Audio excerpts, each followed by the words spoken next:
दृष्टि आईएएस के audio article programme में आपका स्वागत है। आज का हमारा आर्टिकल द हिंदू में प्रकाशित खबर, in supreme court AG says no need to enact specific laws to enforce fundamental duties on citizens तथा द इंडियन एक्सप्रेस में प्रकाशित लेख what are the fundamental duties of India's citizens के सम्मिलित सारांश पर आधारित है। इस आर्टिकल में टीम दृष्टि के इनपुट्स भी शामिल हैं। यह ऑडियो आर्टिकल सामान्य अध्ययन प्रश्न पत्र 2 के राज व्यवस्था खंड से जुड़ा है। तो आइए अब लेख की शुरुआत करते हैं। हाल ही में सुप्रीम कोर्ट में भारत के संविधान में निहित नागरिकों के मौलिक कर्तव्यों को लागू करने की मांग वाली एक याचिका दायर की गई। इसमें मौलिक कर्तव्यों के पालन को सुनिश्चित करने के लिए परिभाषित नियम व कानून को लागू करने का निर्देश जारी करने की गुहार लगाई गई है। दायर याचिका में याचिकाकर्ता वकील दुर्गा दत्त द्वारा तर्क दिया गया कि नागरिकों का कर्तव्य होता है कि वे देश के आदर्शों को बनाए रखें और इसके विकास और बेहतरी में योगदान दें, क्योंकि नागरिकों द्वारा मौलिक कर्तव्यों को पूरा नहीं करने का असर सीधा उनके मौलिक अधिकारों पर पड़ता है। उन्होंने कहा, मौलिक कर्तव्यों का उद्देश्य होता है कि प्रत्येक नागरिक राज्य एवं राष्ट्र सेवा में निरंतर भाव से योगदान दे। वहीं संविधान के तहत नागरिकों को कुछ अधिकार दिए गए हैं। इसके लिए नागरिकों को लोकतांत्रिक आचरण एवं लोकतांत्रिक व्यवहार के कुछ बुनियादी मापदंडों का भी पालन करना चाहिए, क्योंकि अधिकार और कर्तव्य एक दूसरे से जुड़े हैं। आज भी ऐसे कई मामले देखे जाते हैं जहां कानून के अधिकारियों सहित कुछ प्रभावी लोगों द्वारा मौलिक कर्तव्यों का बेशर्मी से उल्लंघन किया जाता है, जिसके फलस्वरूप आम नागरिकों के मूल अधिकारों का क्षरण हुआ है। गौरतलब है कि मौलिक कर्तव्यों का जिक्र संविधान में भाग 4 क के अनुच्छेद 51 क में हुआ है। याचिका की सुनवाई करते हुए न्यायमूर्ति संजय किशन कौल की अध्यक्षता वाली एक पीठ ने कहा कि अदालत ने व्यापक, अच्छी तरह से परिभाषित कानूनों के माध्यम से देशभक्ति और राष्ट्र की एकता सहित नागरिकों के मौलिक कर्तव्यों को लागू करने के लिए दायर एक जनहित याचिका पर विचार करने में बहुत सावधानी बरती है। सरकार का पक्ष रखते हुए अटॉर्नी जनरल के वेणुगोपाल ने याचिका पर आपत्ति व्यक्त करते हुए कहा, कानून मंत्रालय की वेबसाइट पर मौलिक कर्तव्यों के बारे में जागरूक करने के लिए उठाए गए कदमों की जानकारी दी गई है। साथ ही मौलिक कर्तव्यों को स्कूल के पाठ्यक्रम का भी हिस्सा बना दिया गया है। जहां तक इस बारे में कानून बनाने के लिए सरकार को निर्देश देने की मांग है, तो कोर्ट को दखल नहीं देना चाहिए, क्योंकि कोर्ट इस तरह के कानून बनाने के लिए संसद को परमादेश जारी नहीं कर सकता है। आज हम इस आर्टिकल के माध्यम से कई सवालों के जवाब जानने की कोशिश करेंगे, जैसे कि मौलिक कर्तव्य क्या है, नागरिकों एवं राज्य के संदर्भ में इसकी क्या प्रासंगिकता है, मौजूदा संदर्भ में इससे जुड़े विवाद क्या हैं, पूर्व में हुए विवाद क्या थे तथा उस पर सुप्रीम कोर्ट ने क्या निर्देश दिए थे। तो आइए पहले जानते हैं कि क्या है मौलिक कर्तव्य। लोकतांत्रिक राज्य या राष्ट्र के संचालन के लिए संविधान की आवश्यकता होती है। इसी संविधान के तहत नागरिकों को कुछ अधिकार प्रदान किए जाते हैं तथा नागरिकों का भी कर्तव्य होता है कि वे राष्ट्र प्रगति में अपने मौलिक दायित्वों का योगदान दें। गांधी जी ने कहा था कि हमारे अधिकारों का सही स्रोत हमारे कर्तव्य होते हैं और यदि हम अपने कर्तव्यों का सही ढंग से पालन निर्वाह करेंगे तो हमें अधिकार मांगने की आवश्यकता नहीं होगी। ध्यान देने योग्य बात है कि भारत के मूल संविधान में मौलिक कर्तव्यों को शामिल नहीं किया गया था। यह तत्कालीन यूएसएसआर यानी सोवियत संघ से प्रेरित था, जिसको आपातकाल के दौरान स्वर्ण सिंह समिति की अनुशंसा पर 42वें संवैधानिक संशोधन अधिनियम 1976 द्वारा संविधान में शामिल किया गया। हालांकि स्वर्ण सिंह समिति ने केवल 8 मौलिक कर्तव्यों को शामिल करने की अनुशंसा की थी, लेकिन 10 मौलिक कर्तव्यों को शामिल किया गया। वहीं 11वें मौलिक कर्तव्य को 86वें संविधान संशोधन अधिनियम 2002 के द्वारा जोड़ा गया था। गौरतलब है कि मौलिक कर्तव्य गैर प्रवर्तनीय प्रकार के होते हैं, अर्थात संविधान के अंतर्गत मौलिक कर्तव्यों को लागू करने के लिए कोई विशेष प्रावधान नहीं किए गए हैं। यह राज्य के विवेक पर आधारित है। कुछ प्रमुख मौलिक कर्तव्य हैं संविधान का पालन करना और उसके आदर्शों, संस्थाओं, राष्ट्र ध्वज एवं राष्ट्रगान का आदर करना, भारत की संप्रभुता, एकता और अखंडता को बनाए रखना और उसकी रक्षा करना, देश की रक्षा करना और आह्वान किए जाने पर राष्ट्र की सेवा करना, मानवता, वैज्ञानिक दृष्टिकोण तथा ज्ञानार्जन एवं सुधार की भावना का विकास करना, सार्वजनिक संपत्ति की सुरक्षा करना एवं हिंसा से दूर रहना, 6 से 14 वर्ष तक के आयु के अपने बच्चों को शिक्षा के अवसर उपलब्ध करना। अब इसके महत्व को जान लेते हैं। बात जब नागरिकों के मौलिक कर्तव्यों की होती है तो साथ में मौलिक अधिकार पर भी प्रभाव पड़ता है, क्योंकि अधिकार और कर्तव्य एक दूसरे के पूरक होते हैं। मौलिक कर्तव्यों में सन्निहित शिक्षा का अवसर जब प्रभावित होगा तब अनुच्छेद 21 क के तहत प्राप्त शिक्षा का अधिकार भी प्रभावित होगा।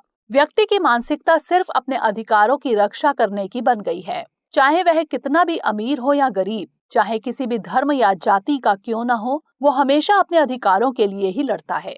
व्यक्ति का ख्याल अपने देश के प्रति जिम्मेदारियों पर नहीं जाता है। देश को आजाद हुए कई वर्ष बीत चुके हैं। लोगों को संविधान के तहत कई अधिकार भी प्रदान किए गए, जिसने व्यक्ति की स्वतंत्रता एवं समृद्धता में व्यापक योगदान दिया। जब बात मूल अधिकारों के हनन की होती है तो सड़कों पर जन समूह विरोध स्वरूप खड़ा हो जाता है और आंदोलन करता है, लेकिन जब बात मौलिक दायित्वों के निर्वहन का आता है तो नेतृत्व एवं प्रदर्शन का अभाव दिखता है। नागरिकों का उत्तरदायित्व बनता है कि अपने देश के प्रति अपने कर्तव्यों का निर्वहन करें एवं राष्ट्रीय धरोहर के संरक्षण में योगदान दें। देश की रक्षा करना और आह्वान किए जाने पर राष्ट्र की सेवा के लिए तत्पर रहें, क्योंकि मौलिक कर्तव्य देश के नागरिकों के लिए सचेतक के रूप में कार्य करता है। गौरतलब है कि नागरिकों को अपने देश के एवं अन्य नागरिकों के प्रति उनके कर्तव्यों के बारे में ज्ञान होना चाहिए। ये असामाजिक गतिविधियों जैसे सार्वजनिक संपत्ति को नुकसान पहुंचाना, शांति भंग करना आदि प्रदर्शनों में शामिल होने से रोकता है। ये राष्ट्र के प्रति अनुशासन एवं प्रतिबद्धता को बढ़ावा देने के साथ ही नागरिकों की सक्रिय भागीदारी को तय करता है, जो राष्ट्र के विकास में मदद करता है। नागरिकों के साथ साथ राज्य का भी उत्तरदायित्व बनता है कि विभिन्न प्रकार के आयोजनों एवं सोशल मीडिया माध्यमों द्वारा जन जागरूकता बढ़ाएं और नागरिकों को उनके मौलिक कर्तव्यों के प्रति जागरूक करें। अब जान लेते हैं कि मौलिक कर्तव्यों से जुड़े पहले के विवाद तथा सुप्रीम कोर्ट के निर्देश। मई 1998 में सुप्रीम कोर्ट ने भारत सरकार को अधिसूचना जारी करके कहा कि राज्य का दायित्व है कि मौलिक कर्तव्य के बारे में वो जनता के बीच जागरूकता बढ़ाएं ताकि अधिकार एवं कर्तव्य के बीच संतुलन स्थापित हो सके। इस अधिसूचना के बाद सरकार ने वर्मा समिति 1999 का गठन किया, जिसका कार्य था प्राथमिक, माध्यमिक तथा उच्च शिक्षा में मौलिक कर्तव्य की शिक्षा हेतु विषय वस्तु विकसित करना, एनसीईआरटी द्वारा पहले से चलाए जा रहे कार्यक्रमों को राष्ट्रीय पाठ्यक्रम की रूपरेखा में जोड़ना तथा अतिरिक्त सुझाव देना, सेवा काल में विभिन्न स्तरों पर शिक्षकों के प्रशिक्षण के लिए कार्यक्रम विकसित करना आदि। वर्मा समिति ने अपनी रिपोर्ट में मौलिक कर्तव्यों के प्रचार प्रसार पर बल दिया। साथ ही समिति ने अपनी रिपोर्ट में कुछ मूल कर्तव्यों की पहचान की और उनके क्रियान्वयन के लिए कानूनी प्रावधान लागू करने की सिफारिश की। समिति की प्रमुख सिफारिशें राष्ट्र गौरव अपमान निवारण अधिनियम 1971, यह भारत के संविधान, राष्ट्रीय ध्वज और राष्ट्रगान के अनादर का निवारण करता है। सिविल अधिकार संरक्षण अधिनियम 1955 जाति एवं धर्म से संबंधित अपराधों पर दंड देने की व्यवस्था करता है।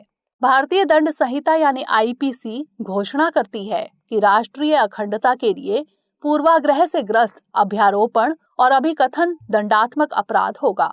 बहुत से आपराधिक कानून लोगों के बीच भाषा, मूल वंश, जन्म स्थान, धर्म आदि के आधार पर विभेद फैलाने वाले को दंड देने की व्यवस्था करते हैं। विधि विरुद्ध क्रियाकलाप निवारण अधिनियम 1976 किसी सांप्रदायिक संगठन को गैर कानूनी घोषित करने की मांग करता है। वन्य जीव संरक्षण अधिनियम 1972 दुर्लभ एवं लुप्तप्राय प्रजातियों के व्यापार पर प्रतिबंध लगाता है।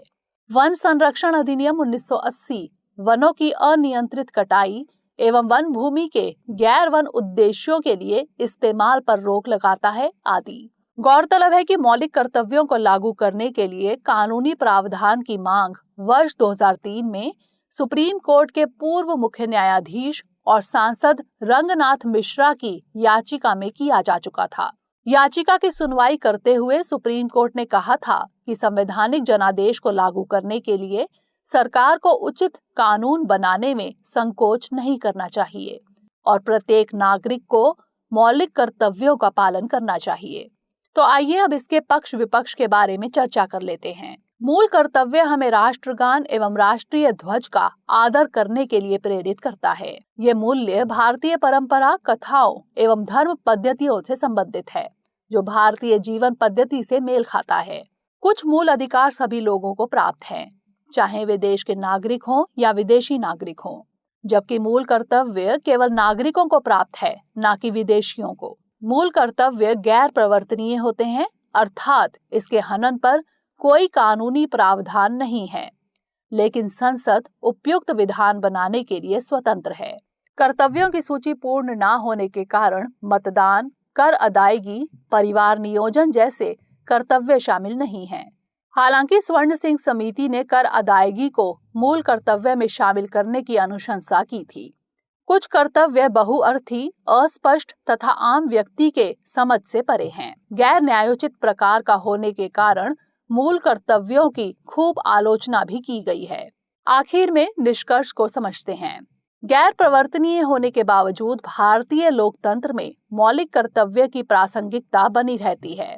जब किसी लोकतंत्र की बात की जाती है तो वहां के नागरिकों द्वारा राष्ट्र के विकास में दिए गए योगदानों की भी चर्चा की जाती है, क्योंकि राष्ट्र का विकास तभी जीवंत बना रहता है जब उसके नागरिक राष्ट्र के गतिशील विकास में अपना योगदान देते रहें। समय समय पर सर्वोच्च न्यायिक संस्था द्वारा जनहित याचिका एवं स्व संज्ञान के माध्यम से ऐसी याचिकाओं पर ध्यान देते हुए अपने निर्णय के द्वारा मूल कर्तव्यों एवं अधिकारों के मध्य सहसंबद्धता को बनाए रखा गया है, क्योंकि नागरिकों का मूल कर्तव्य होता है कि वो जिस तरह अपने अधिकारों के प्रति जागरूक हैं, उसी प्रकार अपने मूल कर्तव्यों के निर्वहन के लिए भी तत्पर रहें। तो आइए अब नोट करते हैं आज का सवाल। मूल कर्तव्य क्या है? वर्तमान समय में इससे जुड़े हुए मुद्दों को बताते हुए समीक्षात्मक वर्णन कीजिए।